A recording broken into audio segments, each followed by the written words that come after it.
Good morning, everyone. So today we are starting with chapter 5. The title is Equilibrium of Rigid Body. Okay, if you remember, earlier we talked about equilibrium of a particle. Now we'll be starting and we'll be talking about equilibrium of a rigid body. Now, what's the difference between a particle and a rigid body? If you look around in the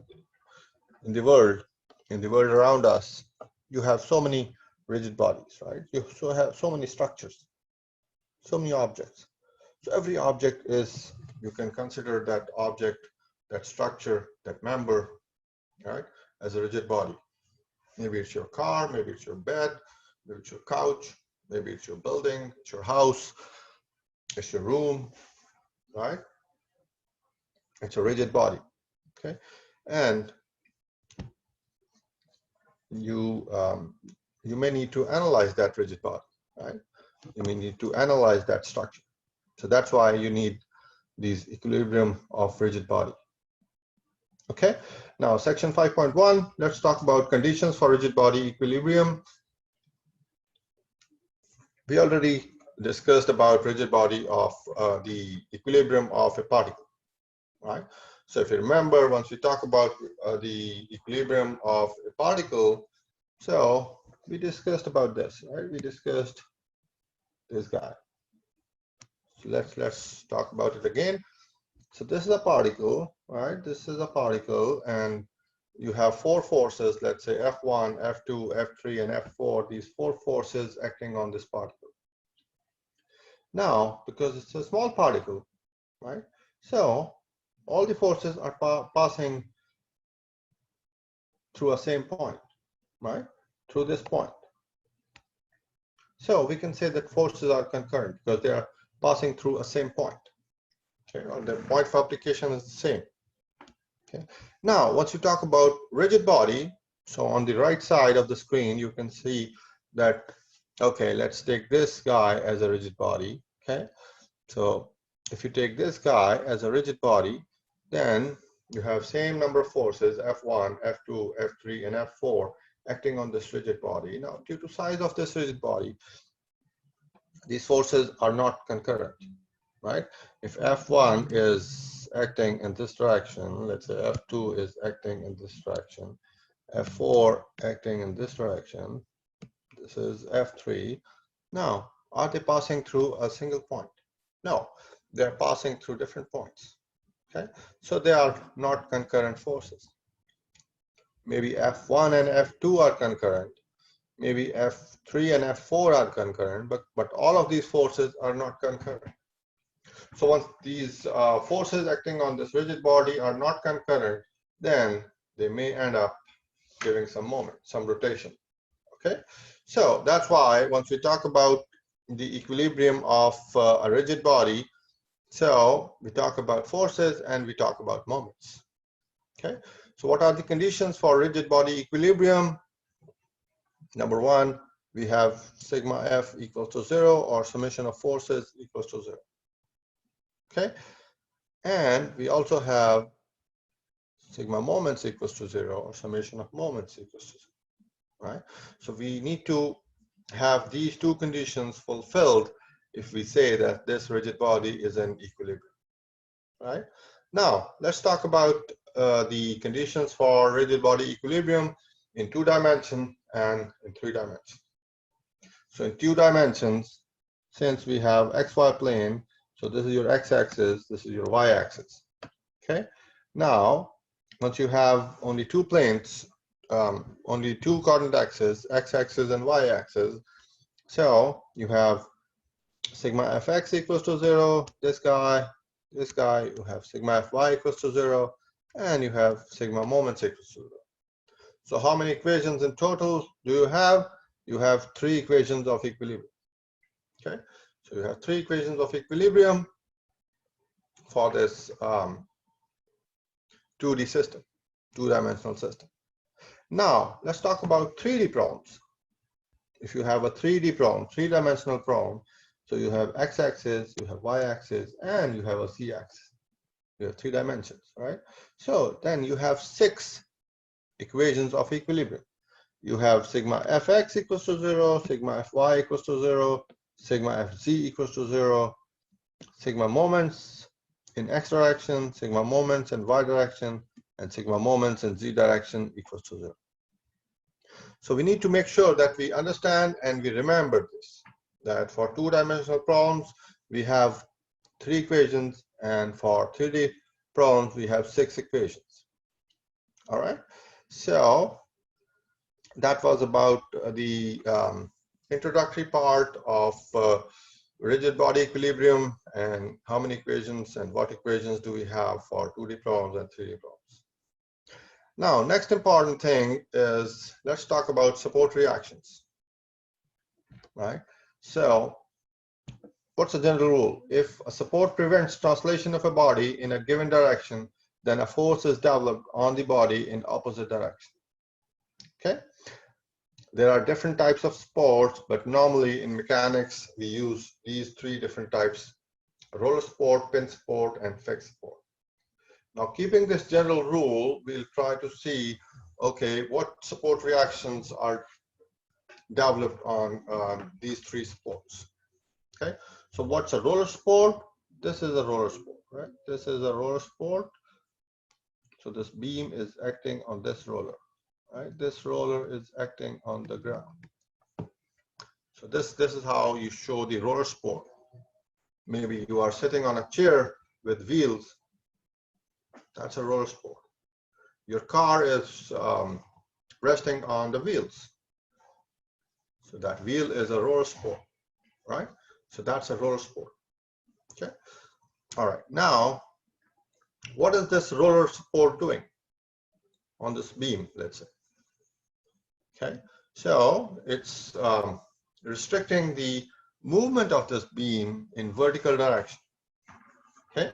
So that's why we have an opposite reaction, right? Opposite reaction due to this roller support. Okay. Which is this guy, A sub y, because this is point A and the reaction is in y direction, so we'll say A sub y, right? So this A sub y is the upward support reaction on this point at the beam, right, due to this support. Now, let's talk about pin support. What is a pin support? We show pin support like this. Again, we have a beam. This is point A. This is how you show the pin support. This is the pin. This is the support. This is the ground. Okay. Now, what is this pin support doing? This pin support is preventing translation of this beam in vertical direction as well as in horizontal direction. Right. So this is restricting the move in 2 directions, horizontal and vertical. So that's why we'll have 2 support reactions, right? We'll have A sub y vertically upwards and A sub x horizontally, right? So we have 2 support reactions for a pin support. Third type of support is a fixed support. What is a fixed support? A beam fixed in the wall, right? So that's a fixed support. We show this fixed support like this. Okay, this is how we show it. Now this beam is fixed in the wall. Let's suppose. Okay. Now, what type of motion is restricted with this type of support? Horizontal, vertical, and rotation. Right? So that's why we have 3 support reactions at a fixed support. Right? So we have this guy, A sub x, we have this guy, A sub y, and we have a moment. Right? We have this moment, which is m sub a. So we have these 3 support reactions at this fixed support. Right? Because this fixed support is preventing 3 types of movements. Right? It's preventing translation in horizontal direction, movement in vertical direction, and rotation at point A. Okay, so that's why we have AX, AY, and M sub A. Okay, so I hope now we are clear about these types of sports, and you have certain other types of sports also, but usually we talk about these three. Okay, all right, so let's move forward. Let's see what we have. Free body diagram. Okay, so we already talked about free body diagram earlier, right? So this is just, more in terms of a rigid body. So we already know that free body diagram is very important in statics problems, in equilibrium problems, okay? Because we need to know what forces are acting on the rigid body, right? And then we can analyze those forces, okay? So what are the steps of drawing a free body diagram? First of all, first step is draw an outline shape and isolate from surroundings or supports, right? Let's do them one by one. Okay, so let's suppose here we have this beam fixed at point A, right? So a 1200 newtons load, this load is acting at this point, so this is a load at 2 meters from point A. Total length of the beam is 6 meters. Okay, so this is a given system, and you need to draw a free body diagram. So step one, draw an outline shape, okay, and isolate from surroundings. So how do you do step one? You just draw this beam, okay? So you just draw this beam. So that's the outline shape, right? No applied loads, no supports, nothing. So it's just the outline shape isolated from its surroundings and supports, right? So that we have taken out the supports, we have taken out the loads, we have taken out everything, just the skeleton, okay? So this is your step one. Now step two, what is step two? This is step two. Show all the external forces and moments and support reactions, okay? So this is your step two. This step B, okay? So we have this beam. Now what are the applied loads? This is the applied load, right? This guy, this is the applied load, okay? 1200 newtons, okay? So this is the applied load. Now it also says moments and support reactions. So what are the support reactions? Because we have taken out this fixed support at point A, so we know that we'll put 3 support reactions. So we'll put this vertical support reaction, horizontal support reaction, and moment reaction. Okay, now we are done with step 2. So let's go to step 3, which says label all the forces and dimensions on free body diagram. Label all the forces and dimensions on the free body diagram. Okay, so this is your step 3 or step C. Now this is a continuation of step 2.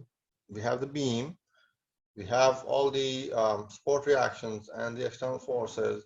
Now we need to label them, right? We need to label them.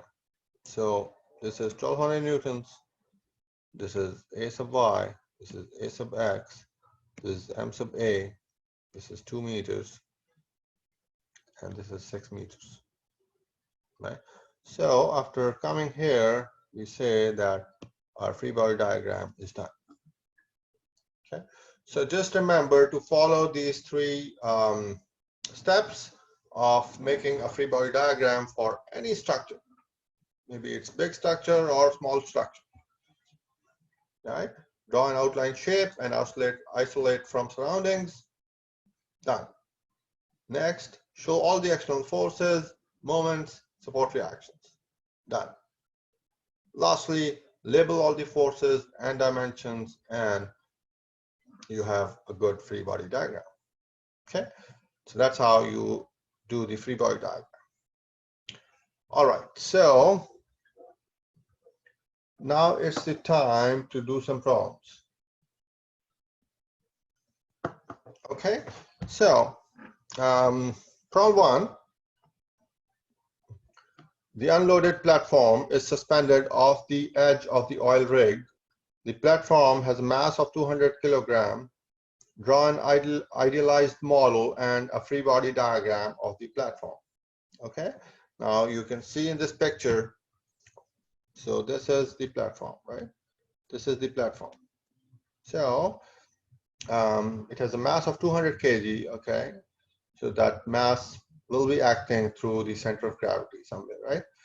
Draw an idealized model and a free body diagram of the platform. All right, so if you look at this platform, it is suspended at this point and at this point, right? At these 2 points. And it's also supported at these 2 points. Okay, so instead of going for a 3D model, let's go for a 2D model. Okay, so let's consider the idealized model in 2D space. Okay, so step 1. What is the step 1? We just learned draw an outline shape, right? So let's draw the outline shape in 2-dimensional 2D space. Okay, so now let's look at both the actual picture and this outline shape. So just draw the outline shape. Now this is the outline shape. Okay, this is the outline shape that we have, right? This is the outline shape of the platform. Okay, we have these, and we have this. Now this guy G is the center of gravity. We know that it has a mass of 200 kilograms, so that mass will be acting at a center of gravity. So let's assume that this is the center of gravity of this platform. Okay, now the cable from which it is suspended at the top, right? So this is that cable, this guy. Now we can say that there's a tension T in this cable, right? Let's say this is point B. Okay, this point. Now on the bottom left side, it is connected to that column, right? So let's say at point A, it is connected and we have a fixed support at point A, right? So now we are done with step 1, drawing an outline shape of the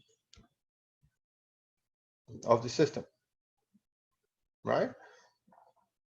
Now let's do step 2, and rather step 2 and step 3 at the in the same step, right? So now at point B, we have this tension force, right, at an angle of 70 degrees.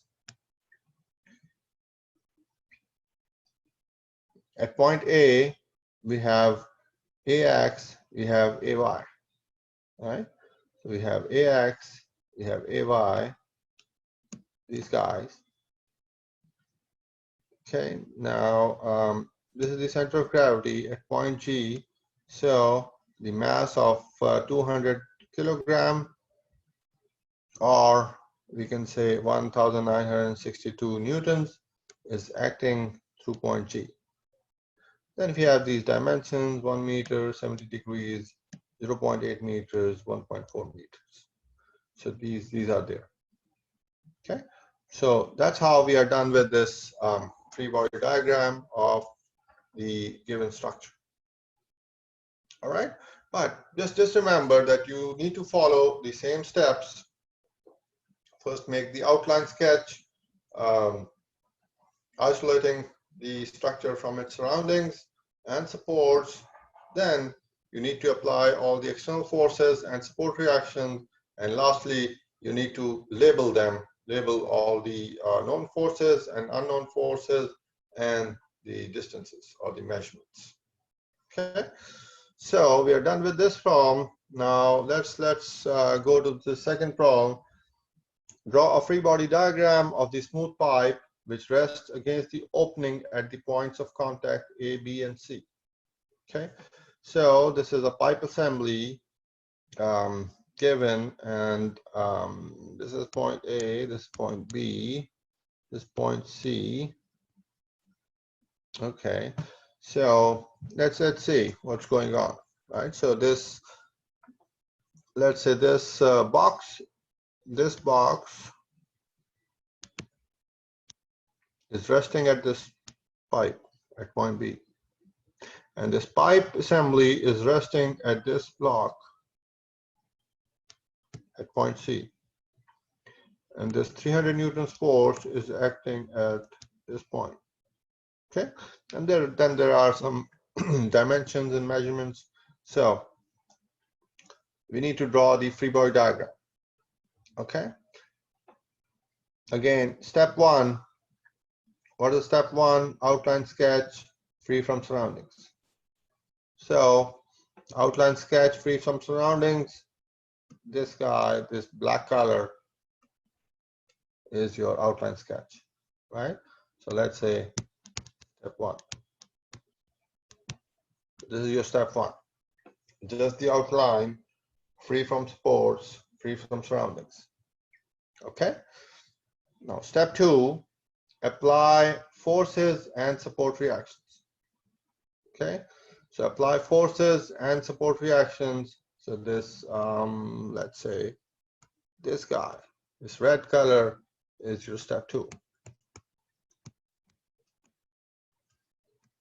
Step two is in red color. So you need to apply the external forces and support reactions. So you have this guy, this 300 newtons force, this guy, right? So shown in red color. Then at point C, this pipe is resting at this support, right? So we have an upward support reaction, right? This guy. So we have an upward support reaction at point C. Now this block is resting on this pipe assembly at point B, right? So we have a downward force from this block at point B. Then this block is also resting at point A against the pipe. So we have this guy, this force acting at point A, right? So this is your step two. Now step three, define all the measurements and denote all the forces with correct symbols. Okay, unknown and known force. So there's 300 newtons force. Now this green one is your step three, right? Okay, so you have all the dimensions. You can just do all the dimensioning. So this is 0.26 meters, this is 0.15 meters, 0.5 meters, this is 0.5 meters, this is 30 degrees, this is 30 degrees, right? Now let's talk about the forces. So this is F sub A acting at point A, right, due to that block. FB acting at point B due to that block, right? The support reaction CY, right, the vertical support reaction at point C. This 300 Newton force acting at this left edge of the pipe system. Okay, so that's how we are done with the free body diagram of the given pipe assembly. Okay, okay, let's move forward. Let's do another one. Problem 3 of today's lecture. Draw a free body diagram of the bent rod supported by a smooth surface at point B and by a collar at point A, which is fixed to the rod and it's free to slide over the fixed inclined rod. Okay, so we have this rod system, right, a bent rod, and we have some forces, we have some measurements, we have some dimensions, right? There's a moment acting on the right edge, right top edge, right, and we have some supports. Okay, so this is a system given. Now we need to draw a free body diagram. Okay, so let's try to draw a free body diagram again in 3 steps. Step 1, outline sketch, free from surroundings, free from supports. So again, this black color gives you step 1, right? So black color gives you step 1.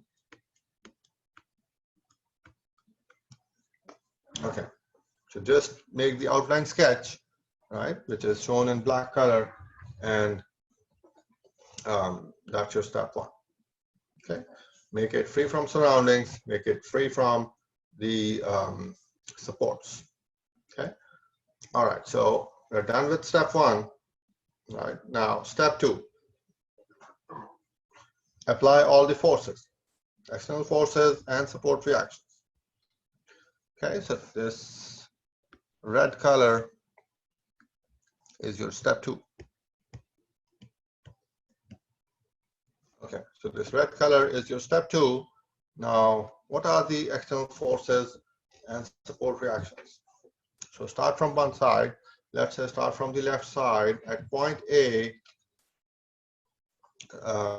we have sort of a roller support, right? Because it can move in one direction and it cannot move in the other direction, right? So we have an opposite support reaction at point A, right? Normal to the surface. Okay, so this is the surface, right? So we have this R sub A, this guy, in the direction perpendicular or normal to this surface. Okay, so we have R sub A. Then if you move to the right, you have this 100-pound force.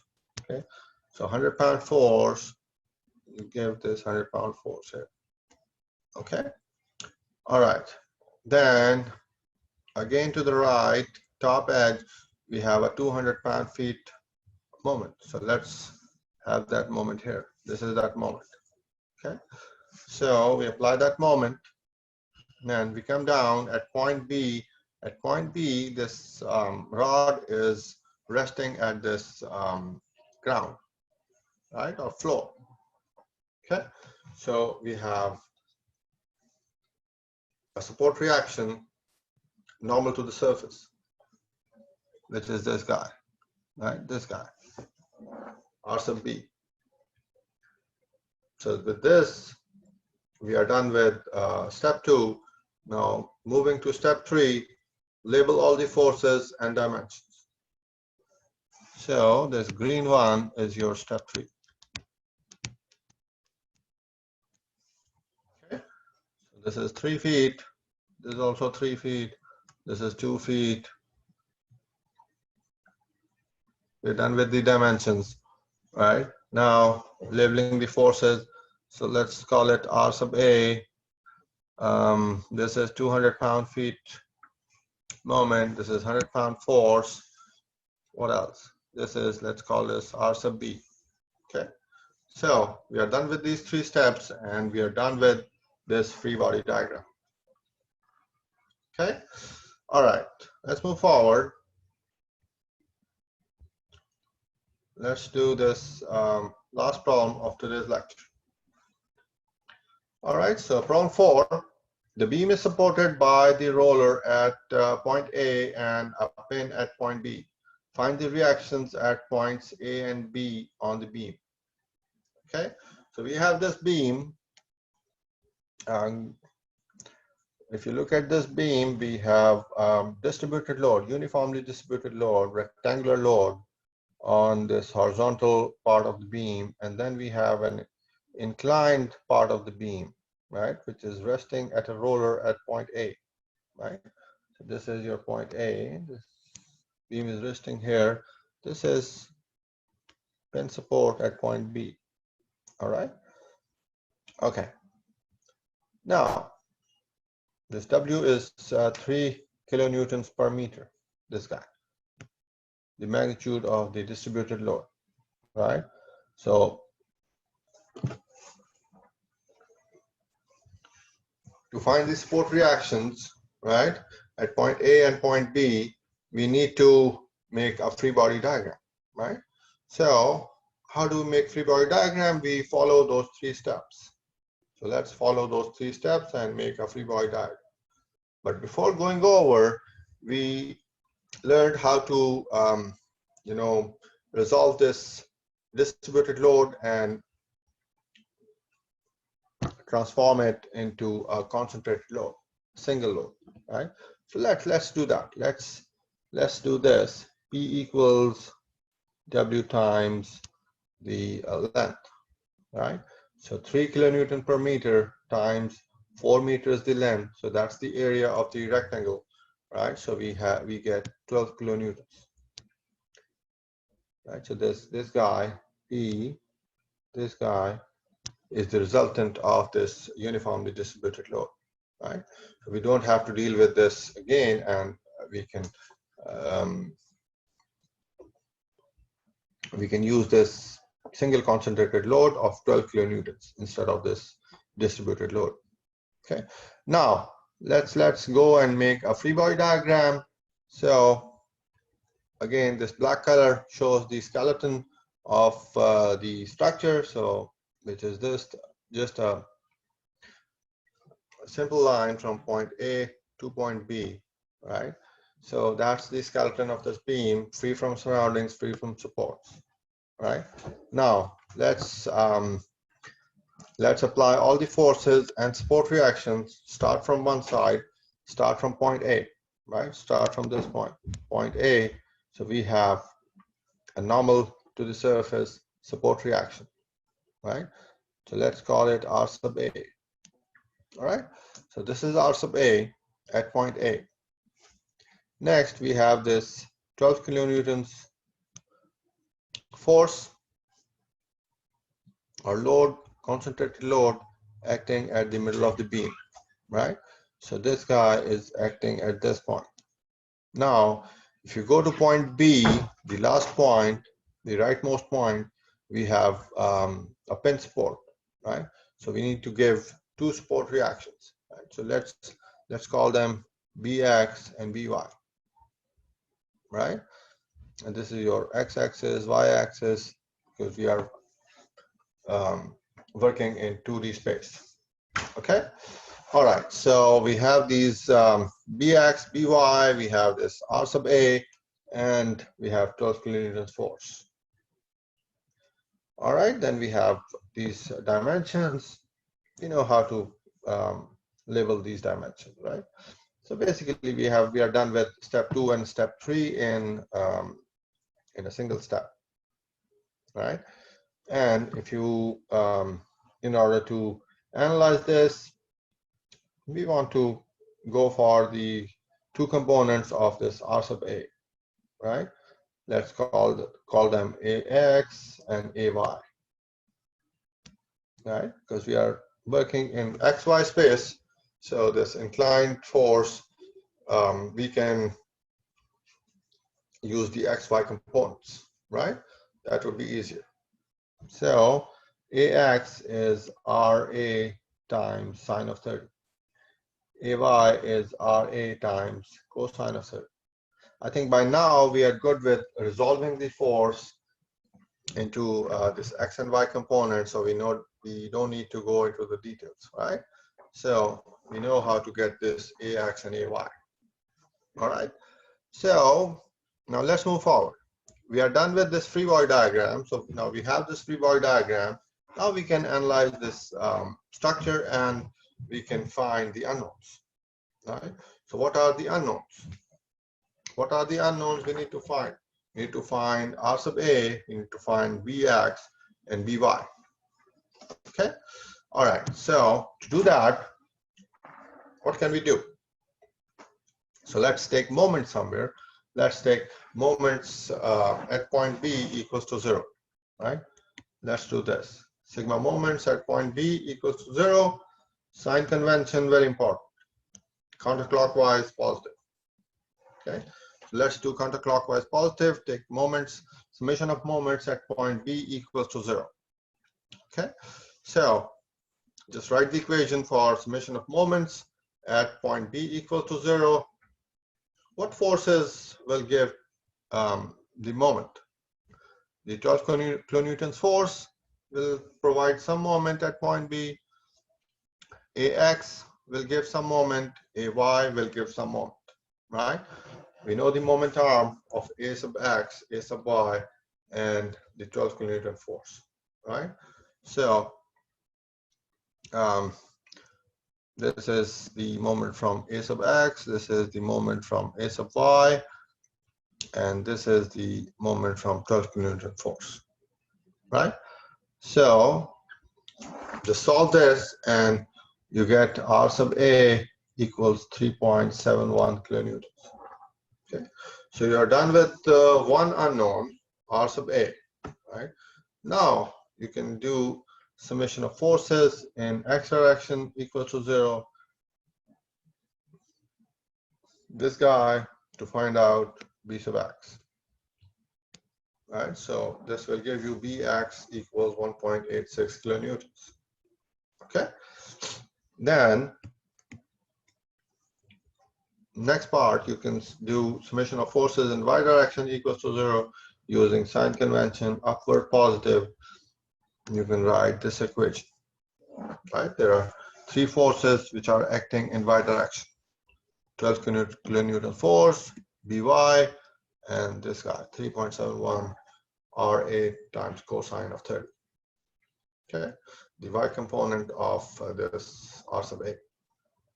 So from here you get By equals 8.78 kilonewtons. Okay, so with this we come to end of this problem, and after making a free body diagram, we used our equilibrium equations: sigma fx equals to 0, sigma fy equals to 0, and sigma moments equals to 0. Right? And we found these unknowns. Now, again, one important thing we already know, but let's talk about it more. So, because we know that this structure is in equilibrium, right? This beam is in equilibrium. Now, once this structure is in equilibrium, then every point on this structure is in equilibrium, right? Maybe it's this point, maybe it's this point, or this point, right? Every point on this structure is in equilibrium. Okay, so to analyze the problem, we can take equilibrium of forces or equilibrium of moments at any point. Okay, so but what is a good point? What is a good point to take moments to solve a problem where we can, nullify some of the unknown forces? So if you take moments at point B, which we have done here, right? So you are nullifying the effect of Bx, because Bx is not creating any moment. By is not creating any moment. So they will not be the part of this moment equation at point B, right?